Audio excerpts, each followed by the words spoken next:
Chapter 20. The cities of refuge. The Lord said to Joshua, "Now tell the Israelites to designate the cities of refuge as I instructed Moses. Anyone who kills another person accidentally and unintentionally can run to one of these cities. They will be places of refuge from relatives seeking revenge for the person who was killed.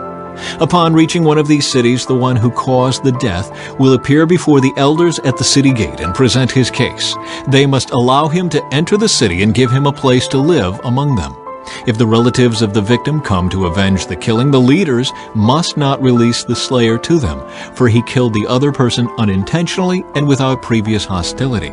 But the slayer must stay in that city and be tried by the local assembly, which will render a judgment. And he must continue to live in that city until the death of the high priest who is in office at the time of the accident. After that, he is free to return to his own home in the town from which he fled." The following cities were designated as cities of refuge: Kedesh of Galilee, in the hill country of Naphtali; Shechem, in the hill country of Ephraim; and Kiriath Arba, that is Hebron, in the hill country of Judah. On the east side of the Jordan River, across from Jericho, the following cities were designated: Bezer, in the wilderness plain of the tribe of Reuben; Ramoth, in Gilead, in the territory of the tribe of Gad; and Golan in Bashan, in the land of the tribe of Manasseh. These cities were set apart for all the Israelites, as well as the foreigners living among them. Anyone who accidentally killed another person could take refuge in one of these cities. In this way, they could escape being killed in revenge prior to standing trial before the local assembly. Chapter 21. The towns given to the Levites. Then the leaders of the tribe of Levi came to consult with Eleazar the priest, Joshua son of Nun, and the leaders of the other tribes of Israel. They came to them at Shiloh in the land of Canaan and said, "The Lord commanded Moses to give us towns to live in and pasture lands for our livestock. So by the command of the Lord, the people of Israel gave the Levites the following towns and pasture lands out of their own grants of land. The descendants of Aaron, who were members of the Kohathite clan within the tribe of Levi, were allotted 13 towns that were originally assigned to the tribes of Judah, Simeon, and Benjamin. The other families of the Kohathite clan were allotted 10 towns from the tribes of Ephraim, Dan, and the half-tribe of Manasseh. The clan of Gershon was allotted 13 towns from the tribes of Issachar, Asher, Naphtali, and the half-tribe of Manasseh in Bashan. The clan of Merari was allotted 12 towns from the tribes of Reuben, Gad, and Zebulun. So the Israelites obeyed the Lord's command to Moses and assigned these towns and pasture lands to the Levites by casting sacred lots. The Israelites gave the following towns from the tribes of Judah and Simeon to the descendants of Aaron, who were members of the Kohathite clan within the tribe of Levi, since the sacred lot fell to them first: Kiriath Arba, that is Hebron, in the hill country of Judah, along with its surrounding pasture lands. Arba was an ancestor of Anak. But the open fields beyond the town and the surrounding villages were given to Caleb, son of Jephunneh, as his possession. The following towns with their pasture lands were given to the descendants of Aaron the priest: Hebron, a city of refuge for those who accidentally killed someone; Libnah, Jatir, Eshtemoa, Holon, Deber, Ain, Juttah, and Beth-Shemesh, 9 towns from these 2 tribes. From the tribe of Benjamin, the priests were given the following towns with their pasture lands: Gibeon, Geba, Anathoth, and Almon, 4 towns. So in all, 13 towns with their pasture lands were given to the priests, the descendants of Aaron. The rest of the Kohathite clan from the tribe of Levi was allotted the following towns and pasture lands from the tribe of Ephraim: Shechem, in the hill country of Ephraim, a city of refuge for those who accidentally killed someone; Gezer, Kibzaim, and Beth-horon, 4 towns. The following towns and pasture lands were allotted to the priests from the tribe of Dan: Eltekeh, Gibbethon, Ajalon, and Gath-rimmon, 4 towns.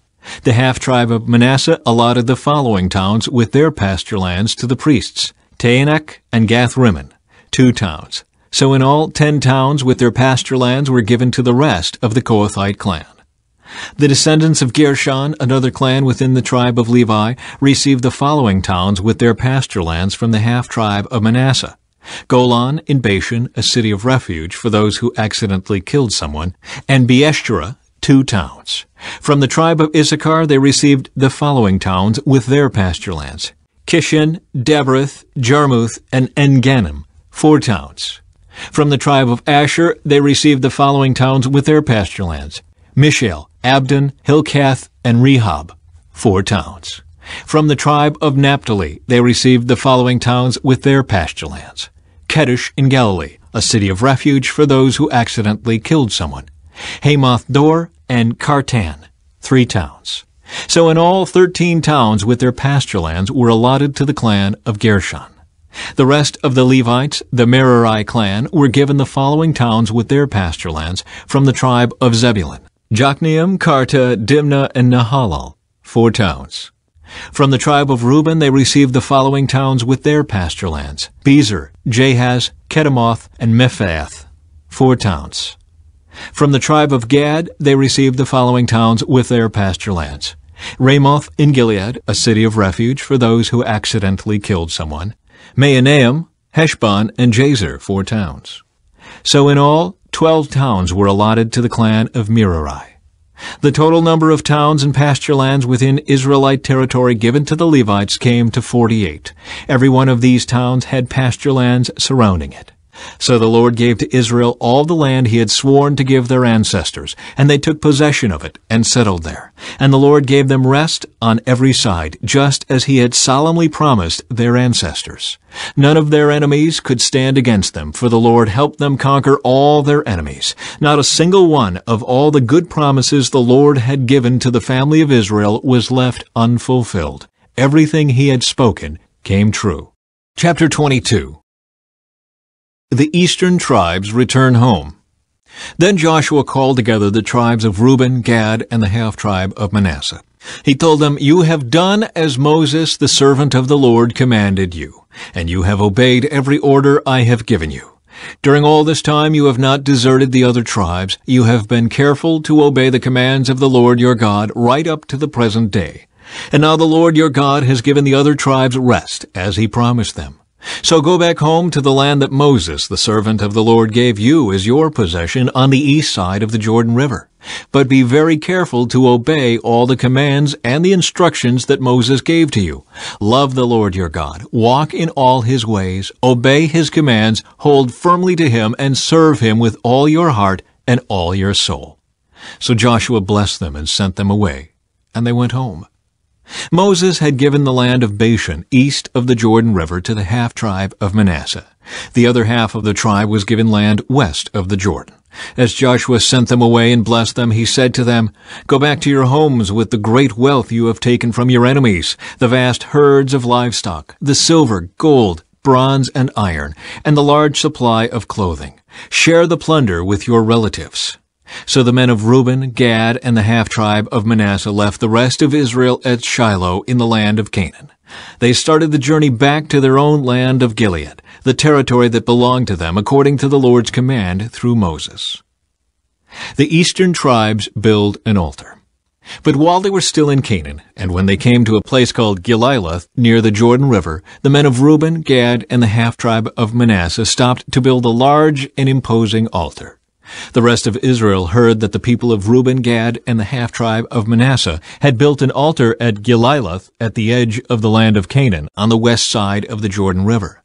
So the whole community of Israel gathered at Shiloh and prepared to go to war against them. First, however, they sent a delegation led by Phinehas, son of Eleazar the priest, to talk with the tribes of Reuben, Gad, and the half-tribe of Manasseh. In this delegation were 10 leaders of Israel, one from each of the 10 tribes, and each the head of his family within the clans of Israel.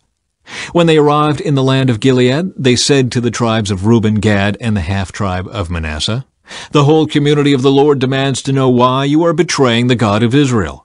How could you turn away from the Lord and build an altar for yourselves in rebellion against him? Was our sin at Peor not enough? To this day we are not fully cleansed of it, even after the plague that struck the entire community of the Lord. And yet today you are turning away from following the Lord. If you rebel against the Lord today, he will be angry with all of us tomorrow. If you need the altar because the land you possess is defiled, then join us in the Lord's land, where the tabernacle of the Lord is situated, and share our land with us. But do not rebel against the Lord or against us by building an altar other than the one true altar of the Lord our God." Didn't divine anger fall on the entire community of Israel when Achan, a member of the clan of Zerah, sinned by stealing the things set apart for the Lord? He was not the only one who died because of his sin. Then the people of Reuben, Gad, and the half-tribe of Manasseh answered the heads of the clans of Israel, "The Lord, the Mighty One, is God. The Lord, the Mighty One, is God. He knows the truth, and may Israel know it too. We have not built the altar in treacherous rebellion against the Lord. If we have done so, do not spare our lives this day. If we have built an altar for ourselves to turn away from the Lord, or to offer burnt offerings, or grain offerings, or peace offerings, may the Lord himself punish us.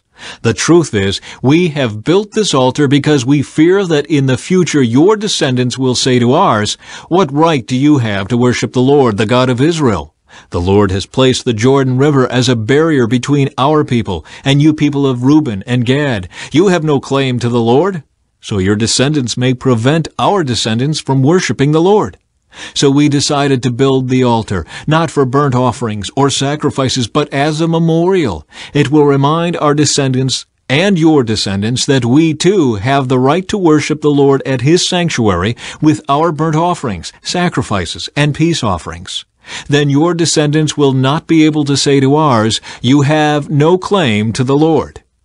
If they say this, our descendants can reply, "Look at this copy of the Lord's altar that our ancestors made. It is not for burnt offerings or sacrifices. It is a reminder of the relationship both of us have with the Lord.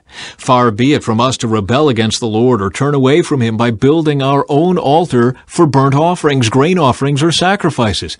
Only the altar of the Lord our God that stands in front of the tabernacle may be used for that purpose."